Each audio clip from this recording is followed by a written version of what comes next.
पहुंच गई माता पार्वती जी, सुंदर भिलनी का रूप रखकर आई। भिलनी का रूप रखकर जैसे ही माता पार्वती जी ढूंढते ढूंढते उस क्षेत्र में पहुंची, भूल गई माता पार्वती जी भी। शिव जी के ढूंढते ढूंढते अपने पुत्र को, पुत्री को ना जाने कहां है, कहां पहुंच गए, कैसे हैं, कहां गए, ढूंढते ढूंढते पहुंची। इतने में नंदी ने माता पार्वती को देखा और शिव जी के लिए उन्होंने मुंडी हिलाना प्रारंभ कर दी। शंकर जी समझ गए पार्वती जी मुझे लेने के लिए आ गई। शिव जी ने देखा कि नंदी का मुख उधर है, मतलब पार्वती उधर खड़ी है। इतने में शंकर भगवान उठकर खड़े हुए।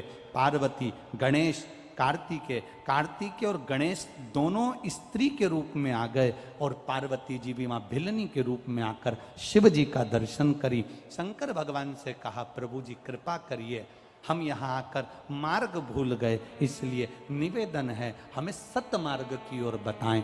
शंकर की कथा कहती है, शिव महापुराण की कथा स्वयं भूले हुए को भी मार्ग प्रशस्त कर कर परमात्मा के दरवाजे तक पहुंचा देती है।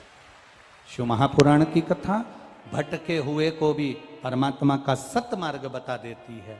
शिव जी का वो मंदिर आज भी भूलेश्वर, मतलब शिव जी वहां कर भूल गए थे, पार्वती वहां कर भूल गई थी, गणेश जी वहां कर भूल गए थे।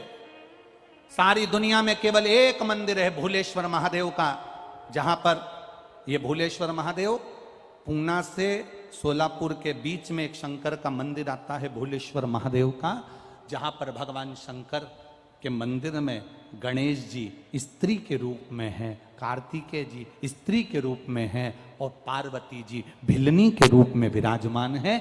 जहां पर नंदी भगवान शिव से कह रहे हैं, ये भूमि भूलेश्वर बाबा यहां कर हम भूल गए, ऐसी कृपा करो कि इस स्थान पर जो आए और एक लोटा अगर जल भूले से भी चढ़ा कर चले जाए तो वो संसार सागर में कभी ना भूले, परमात्मा के सतमार्ग की ओर चलता रहे। वो भूलेश्वर